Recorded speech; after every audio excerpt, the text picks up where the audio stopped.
Video में आगे बढ़ने से पहले आप लोगों से कुछ क्वेश्चंस है। नंबर 1, इसी रात इतने सारे चीजों का होना इत्तेफाक है या कोई प्लानिंग? नंबर 2, क्या निहत्थे लोगों पर फायर करना सही है?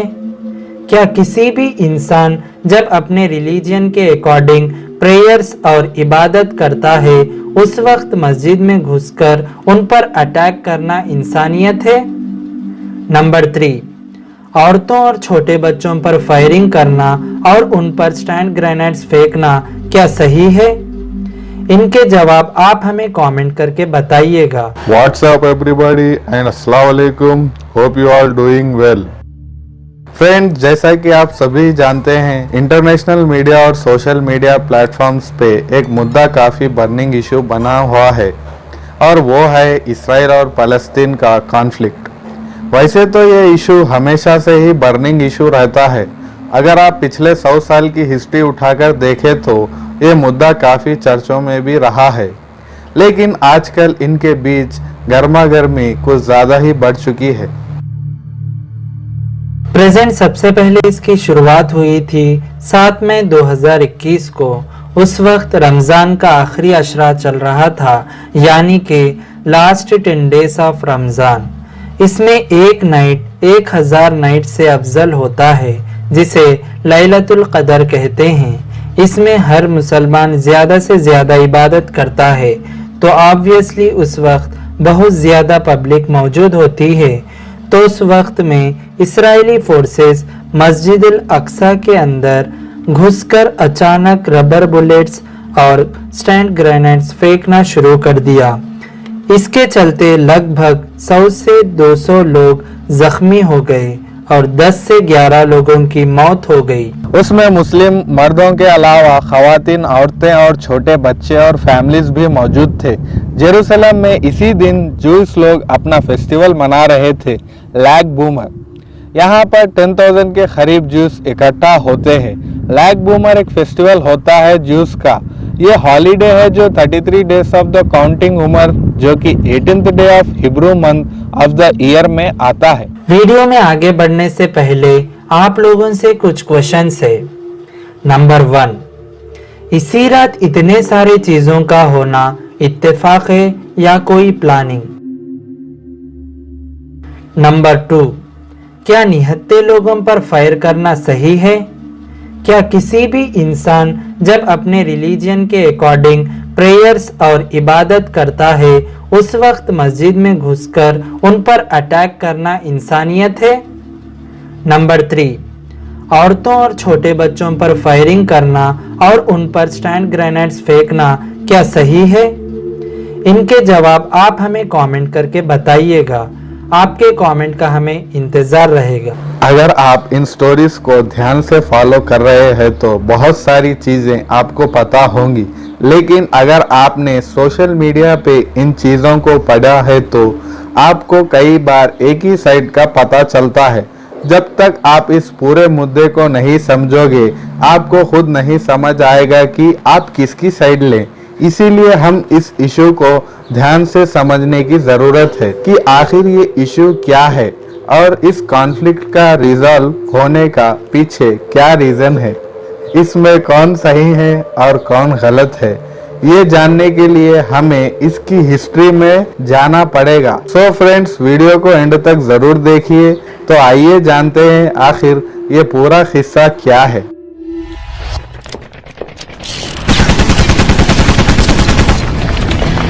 Let's start the video.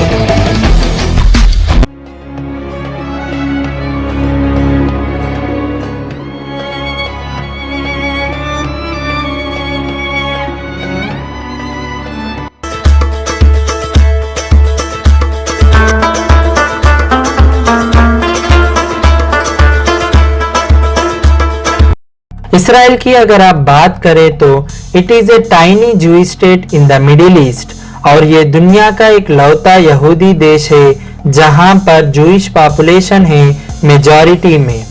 आप ये जानते ही होंगे कि यहूदियों का हजारों सालों से परसिक्यूशन हुआ है।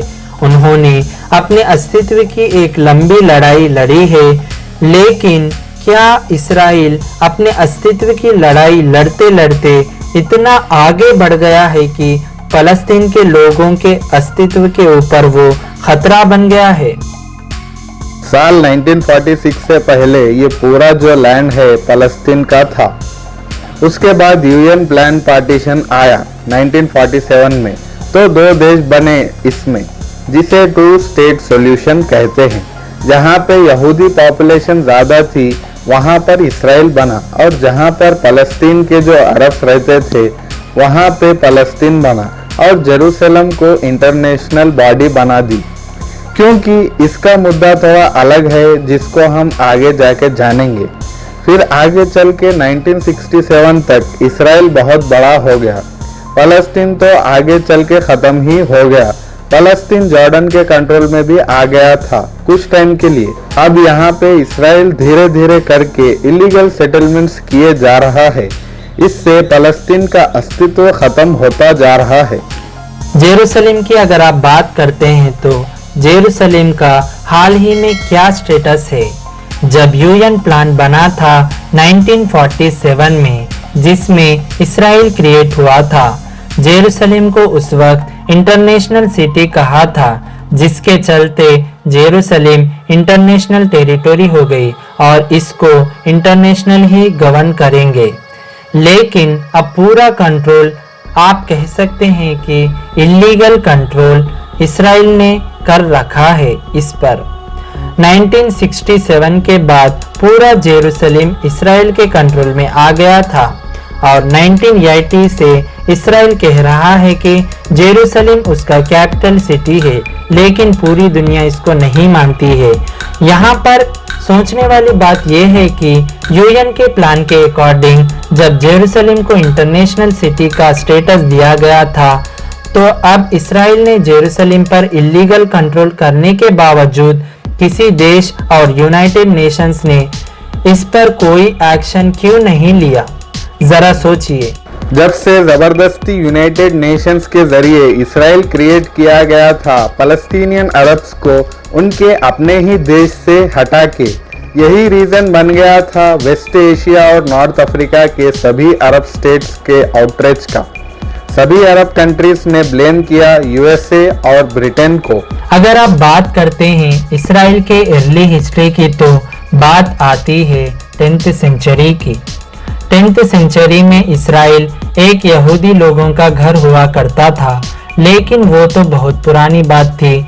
अगर हम बात करें पिछले 500 से 600 ईयर्स की, तो इस जमीन के ऊपर किसका कंट्रोल था? तो बात आती है ओटोमन एम्पायर के रूल की। ओटोमन एम्पायर का रूल 500 से 600 ईयर्स का रहा है। बहुत लंबे टाइम तक इनका रूल था मिडिल ईस्ट पर।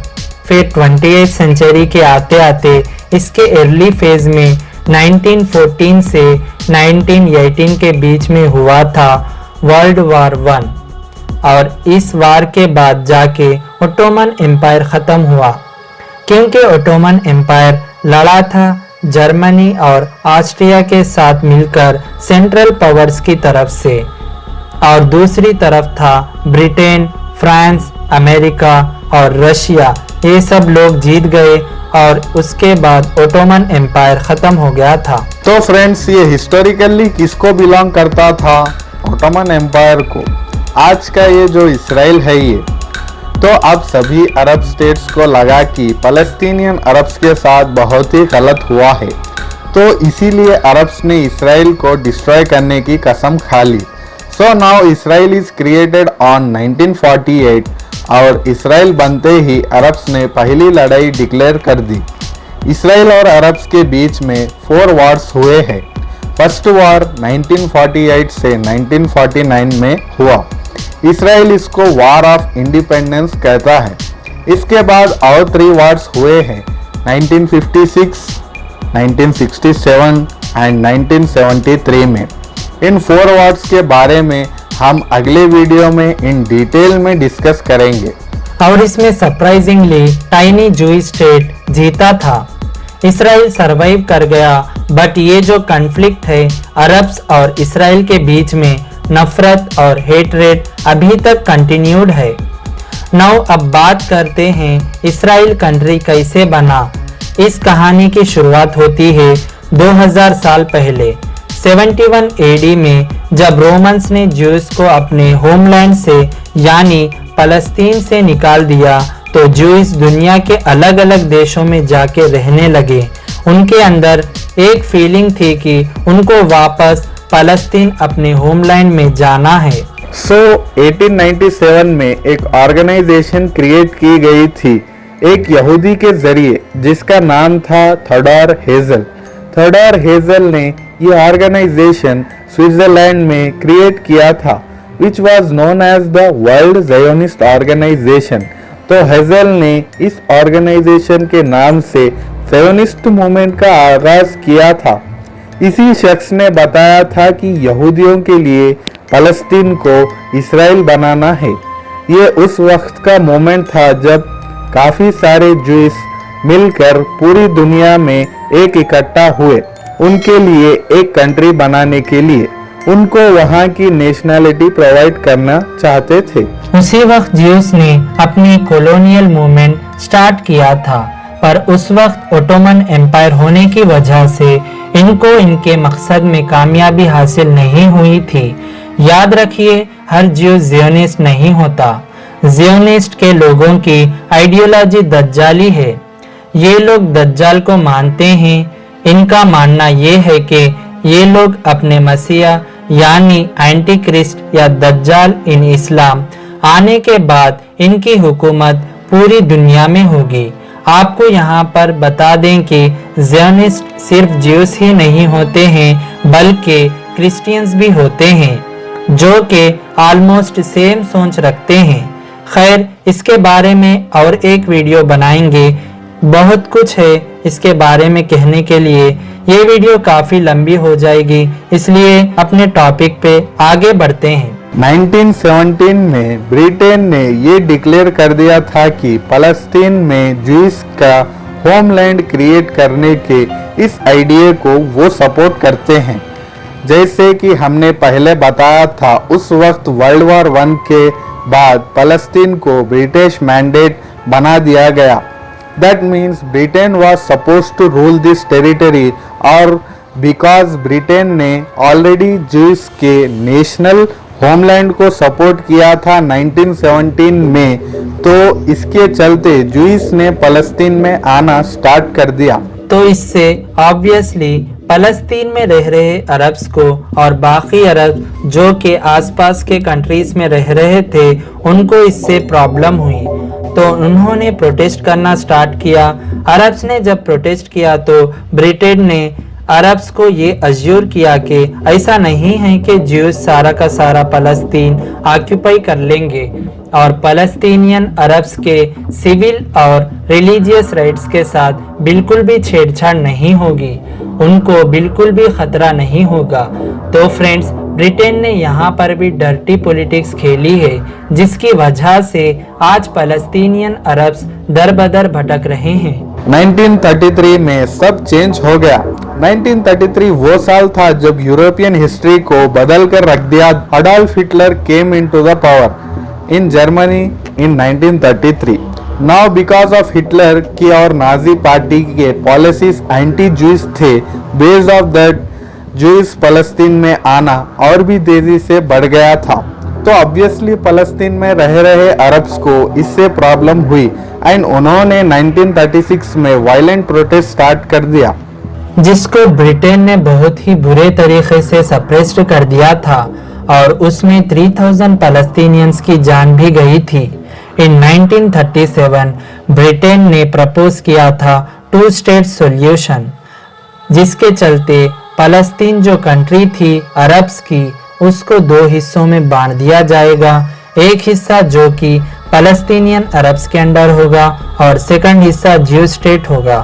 तो ऑब्वियसली अरब्स ने उसको रिजेक्ट कर दिया बिकॉज ऑफ अभी तक कुछ सालों पहले तक फ़लस्तीन उनका घर था और अब ब्रिटेन उनको प्रपोज कर रही है कि उनका हाफ देश उनसे छीन लिया जाएगा और उसमें ज्यूस आके रहने लगेंगे।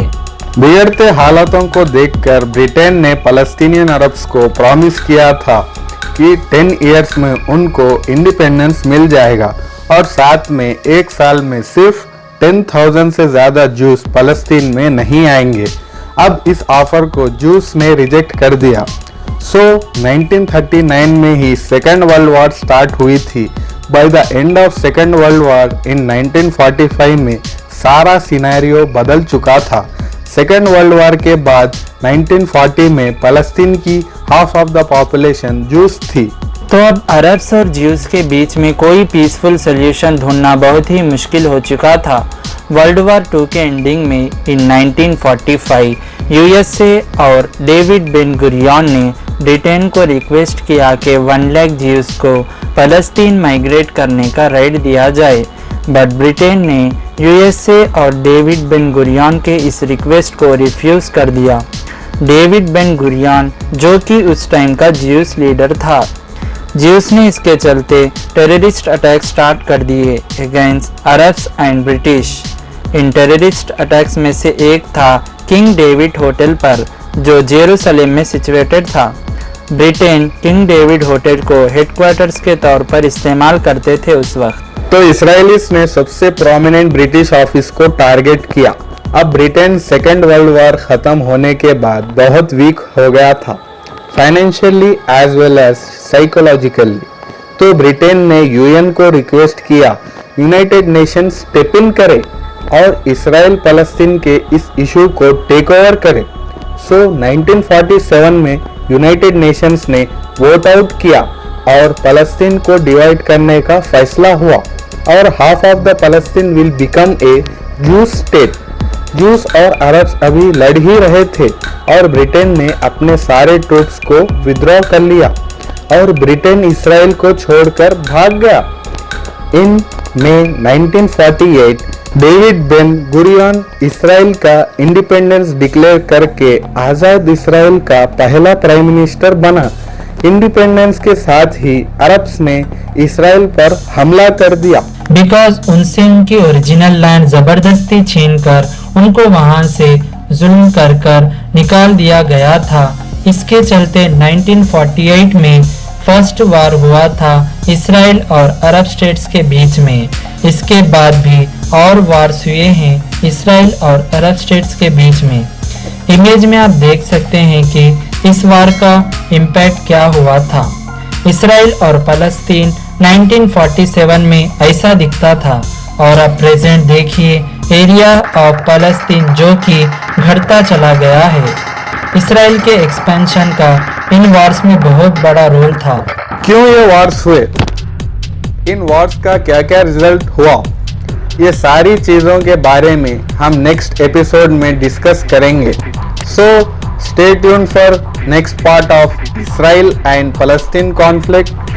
आपका इस पूरे मामले के अंदर क्या नज़रिया है, please let us know in the comment, ताकि हमें पता चले कि हमारे जो व्यूअर्स है उनका इस पे क्या ओपिनियन है। ये वीडियो आपको पसंद आई हो तो वीडियो को लाइक करें और इस चैनल को सब्सक्राइब कर दें फॉर मोर इंटरेस्टिंग वीडियोस।